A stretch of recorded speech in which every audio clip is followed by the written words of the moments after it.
Right now, somewhere between your kitchen counter and your favorite chair, there is a glass, a can, or a bottle. And I want you to think about the last thing you drank today. Not what you ate, what you drank. Because here's the truth almost nobody tells you at your yearly checkup.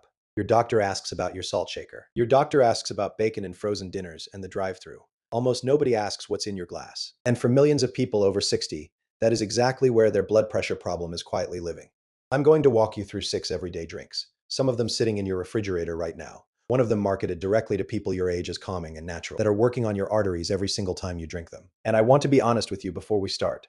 The one at the very end of this list is the one that surprises almost everyone I've ever explained it to. It is sold in health food stores. It is served in tea shops with soft lighting and soothing music. And there are documented cases of it sending people's blood pressure into a range that landed them in the emergency room. My name is Dr. Kang. I've spent more than 15 years practicing internal medicine, and a good chunk of that time in nutritional biochemistry, which is really just a formal way of saying I study what food and drink actually do to the human body at the level of cells and blood vessels, not just what a food label claims. I am not here to sell you a supplement, and I'm not here to frighten you into a course or a program. I'm here to hand you the research that already exists, much of it sitting in journals and government databases that almost nobody outside of medicine ever opens, and translate it into something you can use tonight at your own kitchen table. Before we get into the list, I want to take 90 seconds and explain what's actually happening inside you when we talk about blood pressure. Because once you understand this, every single item on tonight's list is going to make complete sense, instead of just sounding like a warning. Your heart beats roughly 100,000 times a day. Every one of those beats pushes blood through a network of blood vessels that, laid end to end, would stretch something like 60,000 miles inside your body. Blood pressure is simply the force of that blood pushing against the walls of your arteries as it moves. Two things control how high that force climbs. The first is volume, how much fluid is actually in your bloodstream at any given moment. The second is resistance, how tight or relaxed those blood vessels are while the fluid moves through them. Think of a garden hose. If you pour more water into it, pressure goes up. If you pinch the nozzle, pressure also goes up. Your body regulates both of those factors constantly, mostly through two systems: your kidneys, which decide how much sodium and water to hold onto or release, and your sympathetic nervous system, fight or flight system that can tighten blood vessels like a fist closing around that hose, usually in response to stress hormones like cortisol and adrenaline. I want you to hold on to those two words for the rest of this video: volume and tightening. Every drink I'm about to walk you through works on your blood pressure through one of those two doors, sometimes both at once. Some of them load extra fluid and sodium into your system, forcing your kidneys and blood vessels to handle more volume than they were built to carry that day. Others go straight for your nervous system and tighten the hose itself, whether or not there's a grain of salt anywhere near them. Most advice you've ever gotten about blood pressure is about food: less salt on the plate, less bacon, less processed meat. Almost nobody talks about the glass sitting next to that plate. And that gap, in my experience treating patients for over a decade, is exactly where a lot of unexplained high blood pressure is hiding. Let's start the climb. Number one is the one you probably already suspect, but I promise you the mechanism is more specific than sugar is bad. I'm talking about regular, sugar-sweetened soda. And here's why I'm not just repeating the obvious. The connection between soda and blood pressure isn't really about the sugar making you gain weight, though that's part of it. It's about what a particular sugar, fructose, does directly to your blood vessels and kidneys, independent of your body weight. When you drink a soda loaded with high fructose corn syrup, your liver processes that fructose very differently than it processes glucose. One of the byproducts of that process is uric acid, the same compound involved in gout. Research going back over a decade, including work referenced by kidney and hypertension specialists, has shown that elevated uric acid interferes with your body's production of nitric oxide, which is the natural chemical that keeps your blood vessels relaxed and open. Less nitric oxide means tighter vessels. At the same time, that sugar load activates your sympathetic nervous system, the tightening door I just told you to remember. So a single can of soda is knocking on both doors, volume and tightening, in one 12-ounce serving. The American Heart Association's guidance on added sugar is worth knowing: no more than about 25 grams a day for women, 36 grams for men. A single can of regular cola can carry close to 40 grams of sugar by itself. You can blow past the entire daily recommendation in one drink, before you've eaten a single meal. So what do you do tonight? You don't need to swear off soda forever like it's some kind of moral failing. What I tell my patients is simpler. Treat it as an occasional drink, not a daily habit. And when you want something cold and carbonated, reach for plain sparkling water with a squeeze of real lemon or lime instead. Same ritual, same fizz in your hand. None of the fructose load on your kidneys. Number two on the list is something that's become a true daily staple for millions. And the mechanism here is almost as direct as hitting your blood pressure with a hammer. I'm talking about energy drinks. The cans come in electric colors. The names promise you speed and power and staying power. Most of them contain somewhere between 200 to 300 milligrams of caffeine per serving, sometimes more, which is roughly 3 to 4 cups of strong coffee condensed into a single can. And they almost always contain a cocktail of other stimulants. Taurine, guarana, ginseng, sometimes added L-carnitine or B vitamins in megadoses. It's called stimulant stacking. And the research on what that combination does to arresting blood pressure is remarkably clear. A spike within hours of consumption, sometimes in the range of 10 to 20 millimeters of mercury. Enough to be clinically measurable and enough to matter if you're already borderline. Now, I'm not saying you can never drink an energy drink. I'm saying that if you find yourself reaching for one every afternoon because you're exhausted by 3 o'clock, that's a signal to look at your sleep, your stress, your breakfast, not to add a chemical prop to cover the exhaustion. So here's the shorthand. Save energy drinks for what they were actually built for, which is a genuine emergency. You're driving 16 hours straight, you're pulling a night shift, you're in active labor. Otherwise, look at why you're tired. Number 3 is the quiet assassin, because it comes wrapped in the word vegetable and tastes nothing like salt, and most people have no idea how sodium dense it actually is. I'm talking about canned tomato juice and bottled vegetable juice cocktail. A single 8-ounce serving of a standard canned tomato juice carries somewhere in the neighborhood of 700 milligrams of sodium, roughly 300 milligrams more than a potato chip snack. And a full daily recommended sodium intake for someone on a cardiac diet is often pitched at around 1,500 milligrams a day, or 2,000 if you're already managing something like hypertension. One drink, and you've already loaded nearly half your day's sodium budget into your glass before you've even tasted the rest of breakfast. What do you do instead? Low-sodium canned versions exist, and they're cheaper than you'd think. Or if you've got the 10 minutes, take fresh tomatoes, roast them, blend them with a pinch of salt and a tiny squeeze of lime. You control the sodium entirely, and it tastes brighter. Number 4 is something that's become especially visible in the last 10 years. Sports drinks and electrolyte drinks. They're everywhere now. You see them in the gym, in car cup holders, in the hands of people taking a casual stroll around the neighborhood. These drinks were built for a specific situation. Athletes engaged in intense exercise lasting 90 minutes or longer, sweating heavily, burning through glycogen and losing electrolytes. In that context, yes, replacing sodium and carbs and potassium is science. But here's what almost nobody talks about. That exact same drink consumed by someone taking a 30-minute walk in moderate weather is just sugar and sodium with no actual biological demand to use it. Plain water covers almost everyone else. It really does.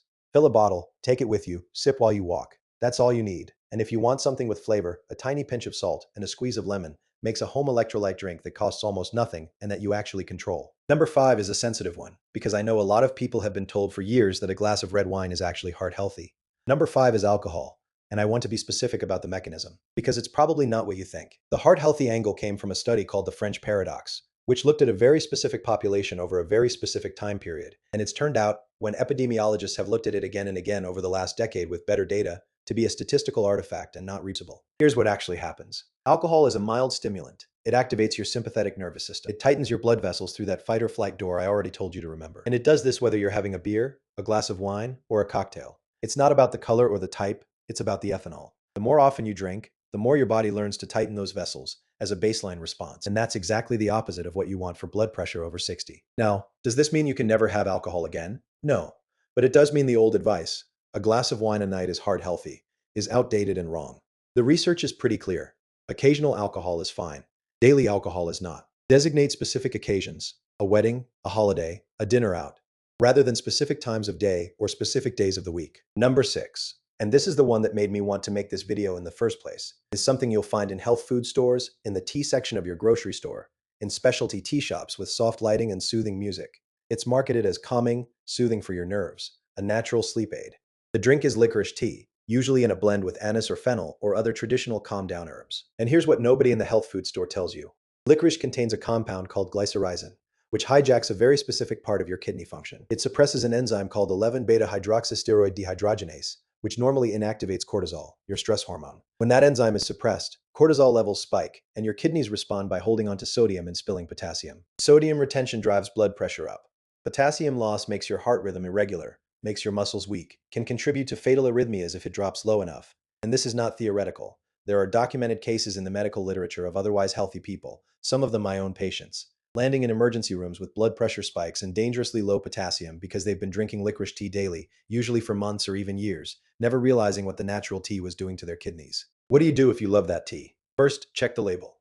Licorice-free blends exist. There are fennel teas, there are anise teas, there are dozens of herbal blends that taste similar and don't contain the compound. Second, if you're currently drinking licorice tea daily, cut it back to once or twice a week, or stop it entirely. Third, bring it up at your next doctor's appointment if you've been a regular drinker. And fourth, if licorice has been part of your daily routine for years, ask your doctor about a basic potassium check with a blood test. It's a 5-minute request that can catch a problem before it becomes a symptom. So how do you actually put all 6 of these into practice without turning your evenings into a minefield of anxiety. I want to walk you through this, the way I walk my own patients through it, because a list of things to avoid is useless without a simple replacement ritual to put in its place.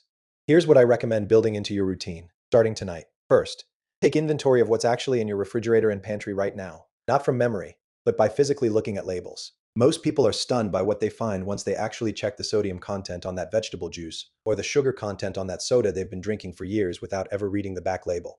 Second, build what I call a default drink, one plain, boring, completely safe beverage that becomes your automatic reach instead of requiring willpower every single time. For most of my patients, that's simply water with citrus, or a roasted grain tea like the barley tea I just mentioned, kept cold in a pitcher in the fridge so it's as easy to grab as the soda was. Third, if you drink alcohol, designate specific occasions rather than specific days.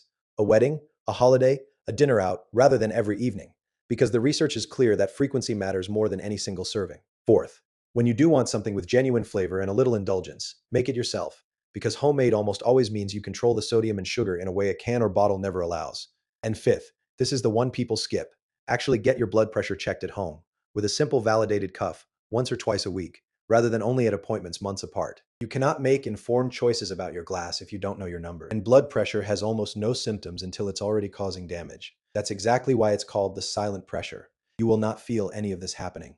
You cannot see it. You cannot taste it in the drink, but it is happening quietly, one glass at a time, whether you're paying attention or not. Let me tell you about a patient. I'll call Mrs. Harmon, because her story is the reason I wanted to make this particular video. She was 68, active, sharp, and genuinely frustrated the day she came into my office because her blood pressure had crept up over 18 months despite what she described, accurately, as a fairly clean diet. She'd cut back on red meat. She read labels at the grocery store. She didn't add salt at the table, hadn't touched a salt shaker in years. And yet her numbers kept climbing. When we finally sat down and went through an actual day in detail, not just what she ate, but what she drank, the picture became clear. A glass of tomato juice most mornings, because it felt like a vegetable serving. A sports drink most afternoons after her walk, because the bottle said hydration. And in the evening, a cup of a licorice blend herbal tea she'd been buying for 2 years because it was marketed as calming and good for her nerves. None of it showed up when she thought about her diet, because none of it felt like food. It felt invisible. We didn't overhaul her entire life. We swapped the tomato juice for the low-sodium version, and eventually just fresh tomatoes at home, moved her afternoon drink to plain water, and cut the licorice tea down to an occasional treat instead of a nightly ritual, replacing it most nights with barley tea instead. 3 months later, her numbers had come down meaningfully, enough that her doctor and I were both able to have an honest conversation with her about whether her existing medication dose still needed to be as high as it was. What struck me wasn't just the number on the cuff, it was what she said to me at that follow-up. It felt like something she was adding to her routine, new ritual, rather than one more thing being taken away from her. That reframe, addition instead of restriction, is in my experience the single biggest reason some patients succeed at this long term and others give up within a month. Now, I want to be honest with you about where this advice does and doesn't apply, because a responsible video tells you the edges of the map, not just the confident middle of it. Everything I've walked you through tonight is general population level guidance drawn from published research. It is not personalized medical advice for your specific situation, and it cannot replace an actual conversation with your own physician or a registered dietitian.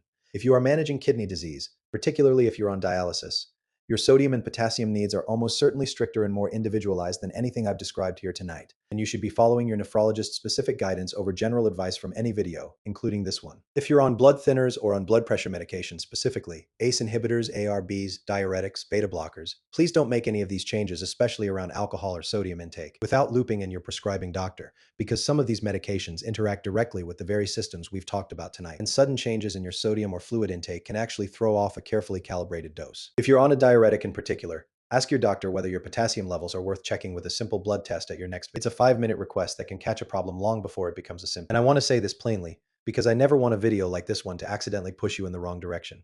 Nothing here is a reason to skip a prescribed medication, skip a scheduled screening, or cut back on water intake, which remains one of the most protective things you can do for your kidneys and your blood pressure both. This video is about what you're adding on top of a healthy foundation, never about removing something your doctor has already told you that you need. Let's bring this all the way back together, because I want you to leave tonight with something simple enough to action, not just something interesting enough. Regular soda pushes uric acid up and tightens your vessels through sugar.